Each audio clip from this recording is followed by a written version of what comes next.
मां हूं, धरती मां। मेरे मन में कुछ प्रश्न उठ रहे हैं। यदि महान शक्तियां किसी ऐसे व्यक्ति को मिल जाएं, जिसका लक्ष्य उनका दुरुपयोग करना हो, तो क्या इस सृष्टि का अस्तित्व संकट में नहीं पड़ जाएगा?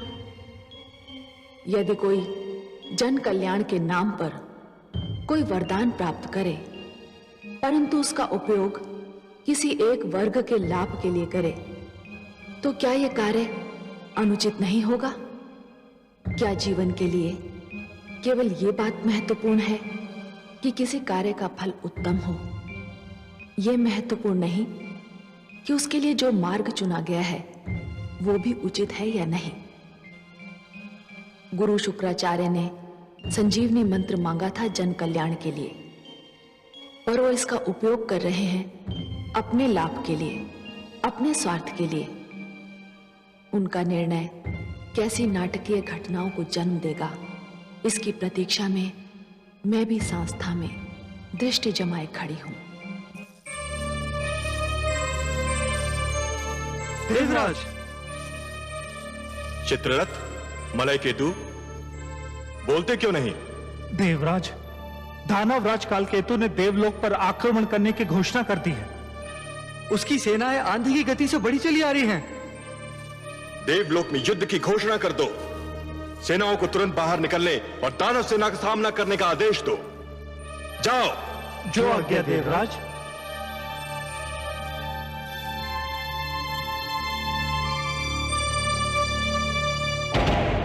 मेरे लिए ये युद्ध अपने दानव शिष्यों को दिए गए वचन को निभाने का अवसर है। मैंने अपने शिष्यों को वचन दिया था कि मैं दानव संस्कृति की रक्षा करूंगा और उसे विजयी बनाऊंगा। क्या इसके लिए युद्ध प्रथम और अंतिम मार्ग है? हाँ देवी, मैं तो उस मार्ग पर अपना पग धर भी चुका। तो फिर आप छाया की भांति मुझे हर पल अपने साथ पाएंगे। मेरे लिए मेरा पति सर्वश्रेष्ठ है। मैं आपकी धर्मपत्नी हूँ स्वामी। जीवन में कोई और नाता, कोई और संबंध यदि महत्व भी रखता है, तो इस नाते के बाद रखता है। आप जाइए। जब तक आप लौट कर नहीं आएंगे, मैं आपकी विजय की प्रार्थना करती रहूंगी।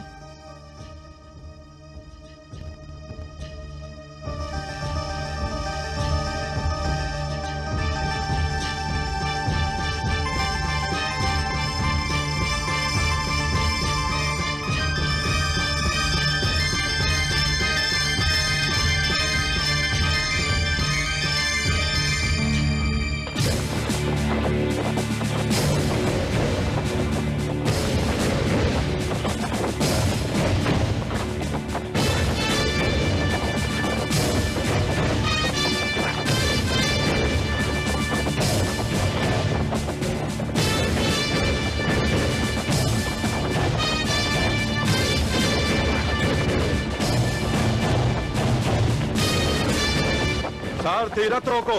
रुको सारथी।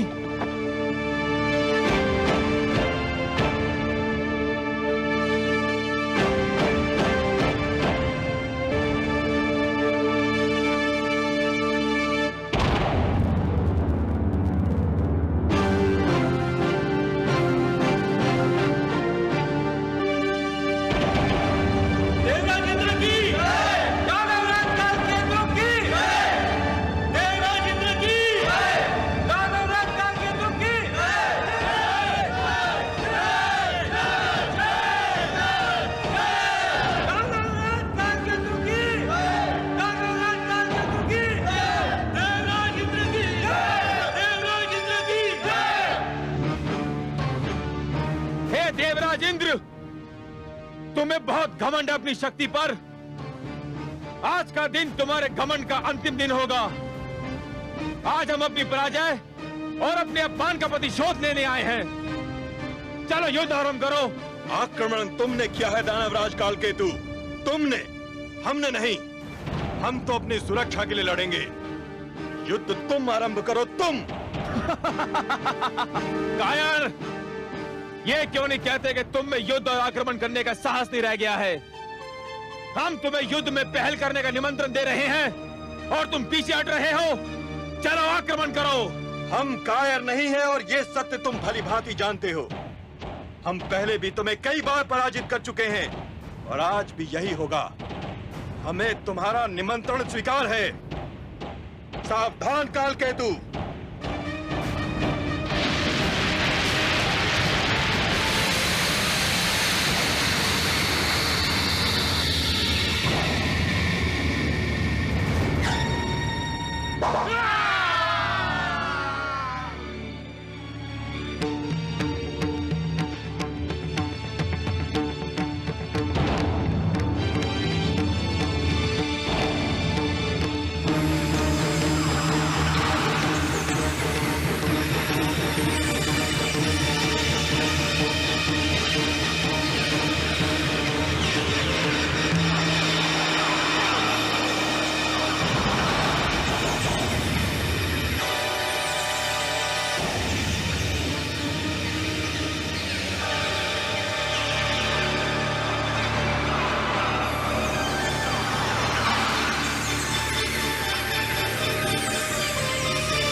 अब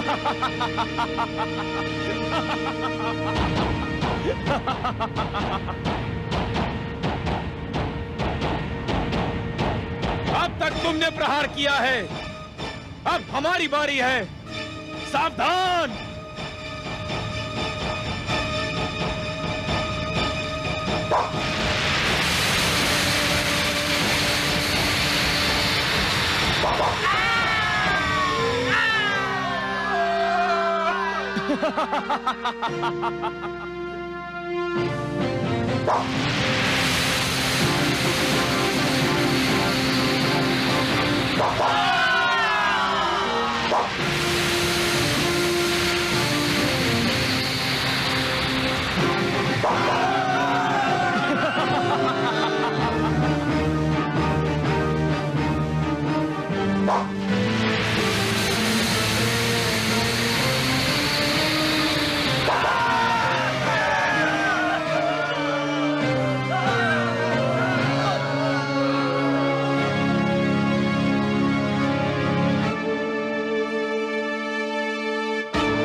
आक्रमण!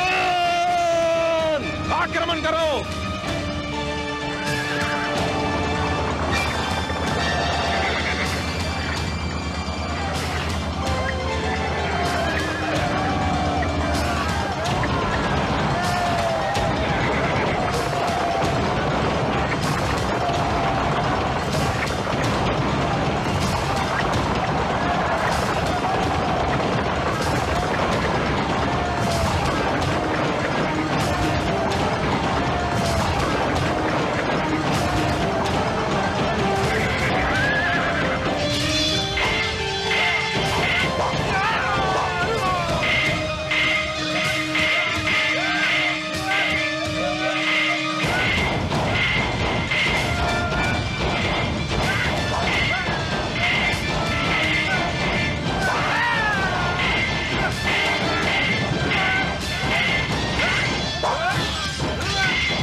आपकी कृपा से हम जीत गए गुरुदेव।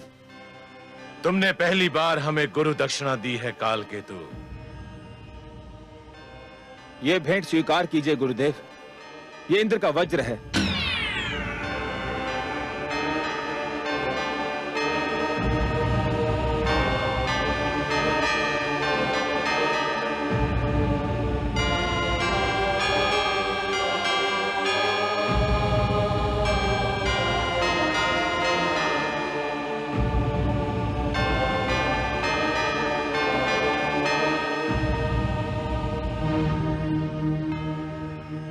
विजयश्री की बधाई हो स्वामी। हमारी विजय आपके पिता की पराजय भी तो है देवी। आपको अपने पिता की पराजय का दुख तो नहीं? मैं जिस संस्कृति में पली बड़ी हूँ स्वामी, उसकी रीति ये है कि जब कन्या किसी को अपना पति स्वीकार करती है तो उसके साथ साथ उसके दुख, सुख, हर शोक को भी अपने गले लगा लेती है। और जब किसी के गले में वरमाला डालती है तो उसी माला के साथ अपनी इच्छाओं, अभिलाषाओं को भी समर्पित कर देती है। फिर भी पिता की पराजय का दुख तो स्वाभाविक है देवी। मैं अब किसी पिता की पुत्री नहीं, अपने स्वामी की अर्धांगिनी हूँ। हमारी संस्कृति में पाणी ग्रहण केवल शारीरिक मिलन नहीं होता, आत्माओं का मिलन भी होता है। युद्ध में आपकी विजय मेरे लिए गर्व की बात है। मेरी ओर से देवताओं की सेना पर विजय की हार्दिक बधाई स्वीकार करें। विजय हमें केवल देव सेना पर नहीं मिली है देवी, हमने मृत्यु पर भी विजय पा ली है।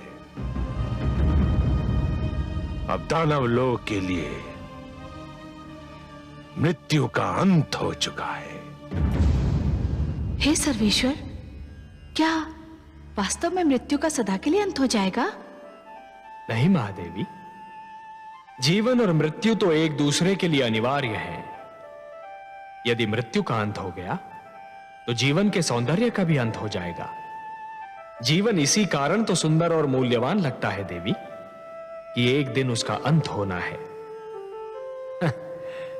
यदि केवल दिन ही छाया रहे और रात्रि ना आए तो नेत्र जागते जागते और सूर्य अपना प्रकाश बांटते बांटते थक जाएं। यदि मृत्यु ना आए तो प्राणी कदाचित जीवन से ऊब जाए देवी। परंतु दैत्य गुरु शुक्राचार्य तो कह रहे हैं कि उन्होंने मृत्यु पर विजय पा ली है। किसकी मृत्यु पर महादेवी? वो दानवों को पुनः जीवन अवश्य दे सकते हैं, परंतु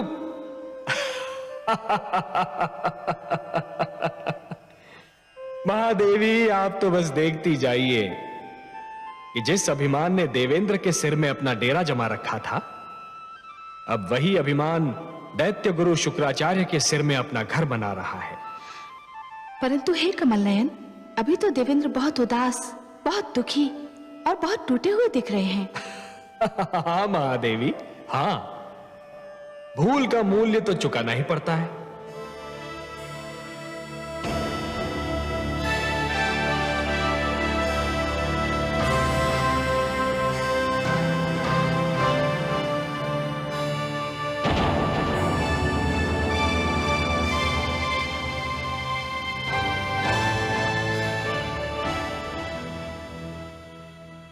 जो हुआ वो मेरी और केवल मेरी भूल का परिणाम था। इस भूल में आप अकेले नहीं हैं देवेंद्र। हम सब ने भी तो अपने आप को जी भर के छला था। जो हो चुका है उसका शोक समस्या का समाधान नहीं है देवेंद्र। यह स्थिति बहुत गंभीर और घातक है कि दानवों का जीवन संजीवनी की छाया में सुरक्षित हो चुका है और देव जीवन आज सुरक्षा की राहों में भटक रहा है। इस स्थिति में मेरी दृष्टि कहीं जाकर ठहरती है तो केवल लक्ष्मी नारायण के चरणों पर। उनके सिवा कोई नहीं जो हमें संकट से उबार सके। देवेंद्र, हमें श्री विष्णु के पास चलना चाहिए।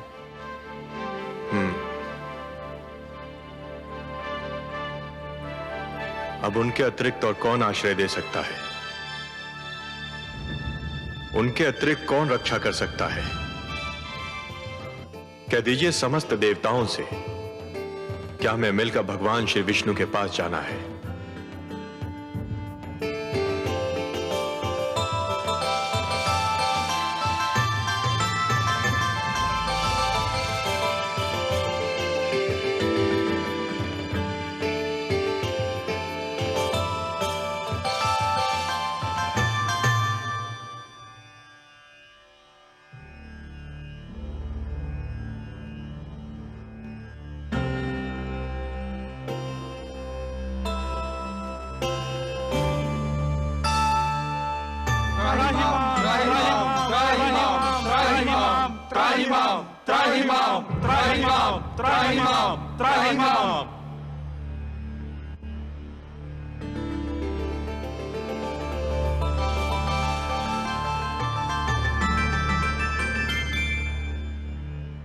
हे देवेश्वर, हम पराजित हुए। हमारी सेना के अगणित सेनानी वीर गति को प्राप्त हुए। हमारा सिर लज्जा से झुक गया। आपके अतिरिक्त और कोई नहीं जो हमारी रक्षा करे, हमारे दुख का निवारण करे। हे परमेश्वर, हमारी सहायता कीजिए। हे नारायण, दैत्य गुरु शुक्राचार्य ने भगवान शिव से संजीवनी मंत्र क्या प्राप्त किया? हमारे सिरों पर मृत्यु और पराजय का वज्र आ गिरा। हे लक्ष्मीपति, यदि दानव मरते हैं तो दैत्य गुरु उन्हें फिर से जीवित कर देते हैं, और जब देवता मरते हैं तो उनका सदा के लिए अंत हो जाता है। हे सर्वशक्तिमान, यही दशा रही तो देवता घटते जाएंगे, दानव बढ़ते जाएंगे, और एक दिन देवलोक पर दानवों का आधिपत्य हो जाएगा। देव संस्कृति गिर जाएगी तो मानव संस्कृति भी गिर जाएगी। जब हम संजीवनी मंत्र से सुरक्षित नहीं, तो मानव तो और भी दुर्बल है। हमें संजीवनी मंत्र से बचाइए प्रभु, हमारी सहायता कीजिए। संजीवनी मंत्र का केवल एक उत्तर है, अमृत। अमृत? अमृत? अमृत वो है जो पीने वाले को अमर बना देता है। मृत्यु उसे छू नहीं सकती। परंतु हे लक्ष्मी नारायण, अमृत हमें कहां मिलेगा, कैसे मिलेगा? देवेंद्र, अमृत आपको समुद्र से मिलेगा, सागर का मंथन करने से मिलेगा। अमृत? परंतु हे जगदीश्वर, हमें तो अमृत के विषय में कुछ भी ज्ञान नहीं। हे देवराज, जिस प्रकार दूध के भीतर माखन छिपा तो होता है, परंतु वो मिलता तभी है जब दूध को मथा जाता है, उसी प्रकार समुद्र के भीतर अनेक पदार्थ छिपे हैं, अनमोल रत्न छिपे हैं। उन्हें केवल मंथन के द्वारा ही निकाला जा सकता है। अमृत उनमें सबसे अनमोल है। सत्य तो यह है देवगण कि मंथन मथने और खंगालने की उस क्रिया का नाम है जिसके द्वारा स्वयं के भीतरी गुणों और अवगुणों की खोज की जाती है। मानव यह मंथन प्रतिदिन करता है। वो प्रतिदिन स्वयं को मथता है, खंगालता है और स्वयं के भीतरी गुणों और अवगुणों को बाहर निकालता है। आश्चर्य तो यह है कि वो मानव होकर भी इस क्रिया से परिचित है और आप देवता होकर भी इस क्रिया से अपरिचित हैं। पर हे लक्ष्मीपति, हम समुद्र का मंथन करेंगे कैसे? मंथन मथानी और डोरी की सहायता से किया जाता है। मैं आपके लिए मंदर पर्वत को मथानी बनाऊंगा और वासुकी नाग की डोरी दूंगा। परंतु एक तीसरी वस्तु की भी आवश्यकता होती है देवगण, जिसका प्रबंध आपको स्वयं करना होगा। और किस सामग्री की आवश्यकता होती है सर्वेश्वर? डोरी को खींचने और मथानी को डुलाने के लिए 2 दलों की आवश्यकता होगी देवेंद्र, जो डोरी को 2 छोरों से पकड़कर खींचेंगे। उनके बिना तो मंथन संभव ही नहीं है। बिल्कुल वैसे ही जैसे दूध मथने के लिए 2 हाथों की आवश्यकता होती है। तो हम देवता आधे एक छोर पकड़कर आधे दूसरा, यह कार्य तो सरलतापूर्वक कर सकते हैं। मंदर की मथानी को डुलाना है देवेंद्र, वासुकी नाग की डोरी को खींचना है। संजीवनी मंत्र के प्रभाव ने आपकी संख्या को घटा दिया है और आपकी घटी हुई छोटी सी संख्या इतना महान कार्य नहीं कर सकेगी। हे सर्वेश्वर, हम फिर दूसरा दल किसको बनाएं? दानवों को। दानवों को? हां, दानवों को। यदि दानव आपका साथ दें तो समुद्र मंथन संभव है, और समुद्र मंथन होगा तभी संजीवनी का उत्तर भी प्राप्त होगा। हे परमेश्वर, ये तो एक असंभव अभियान होगा। सर्वप्रथम तो दानव हमारी बात सुनेंगे ही नहीं, और यदि सुन भी ले तो मानेंगे नहीं। हे कृपा निधान, दानवों को तो अमृत की आवश्यकता भी नहीं जिसके लिए वो हमसे सहयोग करें। उनके गुरु के पास तो संजीवनी मंत्र की शक्ति है, उन्हें तो यूं भी मृत्यु से मुक्ति मिल चुकी है। हे दीनदयाल, यदि दानव मान भी गए तो दैत्य गुरु शुक्राचार्य उन्हें कभी हमसे सहयोग की अनुमति नहीं देंगे। निस्संदेह नहीं देंगे, और यही तो आप सबके विवेक और बुद्धि की परीक्षा होगी देवगण। आपको दैत्य गुरु शुक्राचार्य को भी अपने तर्क से संतुष्ट करना होगा। पर हे देवेश्वर, उनके आगे हम क्या तर्क रखेंगे? देवेंद्र, आप दैत्य गुरु शुक्राचार्य को यह समझाएंगे कि संजीवनी मंत्र मृत्यु का मात्र क्षणिक उपचार है। संजीवनी जीवन की एक ऐसी कुंजी है जो खो भी सकती है, जो टूट भी सकती है, परंतु अमृत मृत्यु का स्थायी उपचार है। अमृत पान करने वाला मृत्यु पर सदा के लिए विजय प्राप्त कर लेता है। परंतु हे नारायण, इसका अर्थ तो यह हुआ कि हमें दानवों के पास सिर झुकाकर जाना होगा, उनसे सहयोग और सहायता की भिक्षा मांगनी होगी। क्या यह समस्त देवलोक का अपमान नहीं होगा? क्या अपमान में अब भी कोई कमी रह गई है देवराज? शब्दों के जाल में मत उलझिए देवेंद्र, शब्दों के जाल में मत उलझिए। आंधी आए तो आंखें फाड़कर पथ पर आगे बढ़ते रहना कोई बुद्धिमत्ता नहीं है। ऐसे में बुद्धिमत्ता तो वो है कि नेत्र मूंद कर बैठा जाए और आंधी के निकल जाने की प्रतीक्षा की जाए। शस्त्रधारी शत्रु से निहत्थे लड़ना यह कोई वीरता नहीं है देवगण, यह तो आत्महत्या है। ऐसे में वीरता तो यह है कि शत्रु को शांत रखा जाए, यदि आवश्यकता पड़े तो उसकी प्रशंसा भी की जाए और उससे लड़ने के लिए शक्ति जुटाई जाए। शत्रु से सहयोग और सहायता लेना भी रणनीति का अंश है देवेंद्र। एक प्रश्न अभी रह गया सर्वेश्वर। वो भी पूछ लीजिए। यदि दानवों ने सहयोग देने के लिए यह मांग की कि अमृत उन्हें भी दिया जाए, तब क्या होगा? संजीवनी के साथ अमृत भी उन्हें मिल गया तो उनकी शक्ति दुगनी हो जाएगी। असंभव, असंभव देवेंद्र, असंभव। समुद्र मंथन से अनेक पदार्थ निकलेंगे, अनेक सामग्रियां निकलेंगी, अनमोल रत्न निकलेंगे, उन सब का बंटवारा संभव है, परंतु अमृत पर केवल देवताओं का अधिकार होगा। उसकी एक बूंद पर भी दानवों का अधिकार नहीं होगा। अब यह कैसे होता है, यह देखना मेरा कार्य। यदि दानवों ने अमृत मांगा तो मैं स्वयं बीच में आऊंगा। हे त्रिलोकीनाथ, आप संकट नाशक हैं, तारनहार हैं, हमारे नायक हैं। आपने इस निराशा में आशा का दीप जला दिया। हमें अनुमति दीजिए जगदीश्वर। आपका और माता लक्ष्मी का आशीर्वाद हमारे साथ रहा तो हम अवश्य अपने अभियान में सफल होंगे। हम शीघ्र ही लौटकर दानवों का सहयोग मिलने का समाचार आपको सुनाएंगे। शुभस्य शीघ्रम।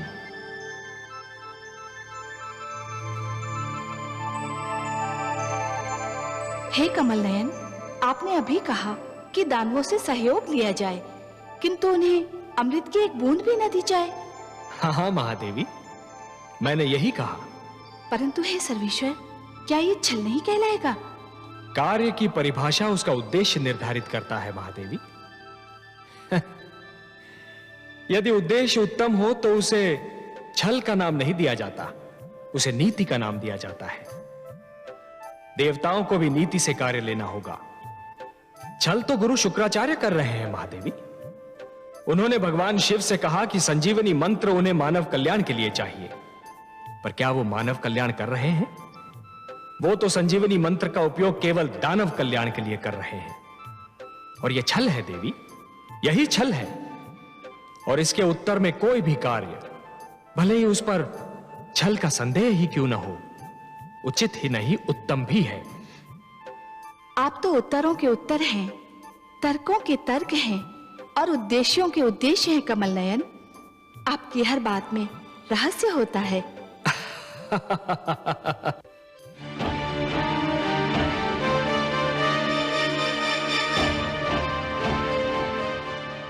दानवराज की जय हो।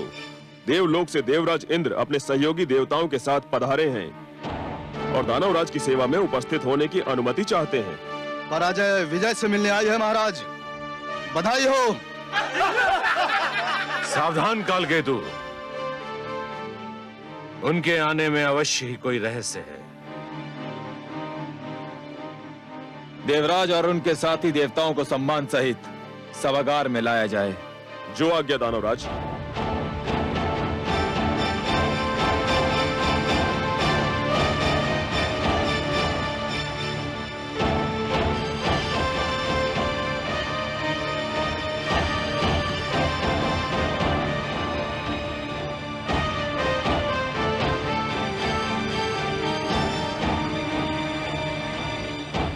प्रणाम दैत्यगुरु शुक्राचार्य।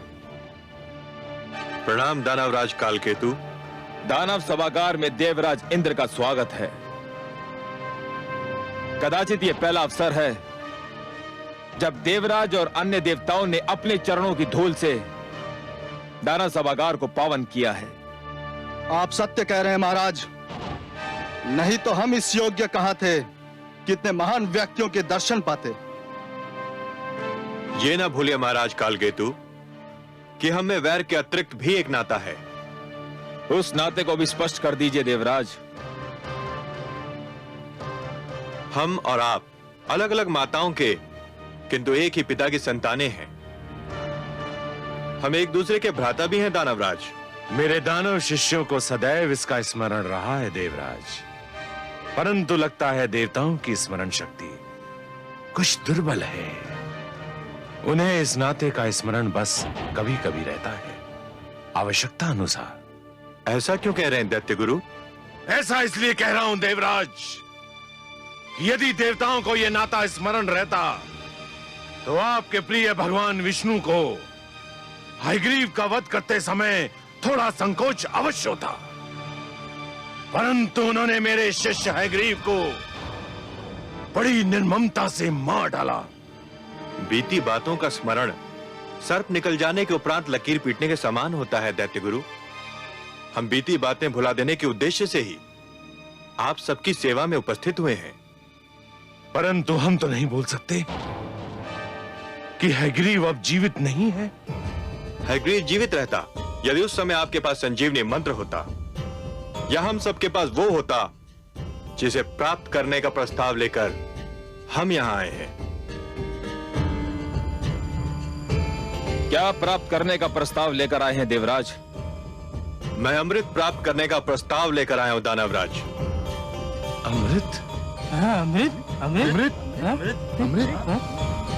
अमृत, परंतु उसे प्राप्त करने के लिए हम में और आप में सहयोग और समझौता आवश्यक है। सहयोग, समझौता? जल अग्नि से समझौता करने आया है, मृग सिंह से सहयोग चाहता है। ये कैसी अनोखी बात कर रहे हैं आप देवराज इंद्र? और ये अमृत है किस वस्तु का नाम? अमृत वो अनमोल वस्तु है जिसे पीकर हम सब मृत्यु पर विजय पा सकते हैं। जिसको पीने वाला अमर हो जाता है, मृत्यु उसके निकट भी नहीं आ सकती। मृत्यु तो यूं भी मेरे शिष्यों के निकट नहीं आ सकती है देवराज। आ भी जाए तो उल्टे पांव लौट जाती है। आप भूल रहे हैं कि मेरे पास संजीवनी मंत्र है। दैत्य गुरु शुक्राचार्य, आप महान विद्वान हैं, महाज्ञानी हैं। संजीवनी मंत्र ने आपको इतना शक्तिशाली बना दिया है कि कोई आपके समक्ष सिर नहीं उठा सकता। फिर भी क्या मैं आपसे एक बात पूछ सकता हूं? अवश्य पूछिए देवराज, मैं आपको निराश नहीं करूंगा। यह सत्य है कि संजीवनी मंत्र के कारण दानव मृत्यु के भय से मुक्त हो चुके हैं। उन्हें मृत्यु आ भी जाए तो आप उन्हें पुनर्जीवन प्रदान कर देंगे। परंतु यदि आपको कुछ हो गया तब क्या होगा दैत्य गुरु?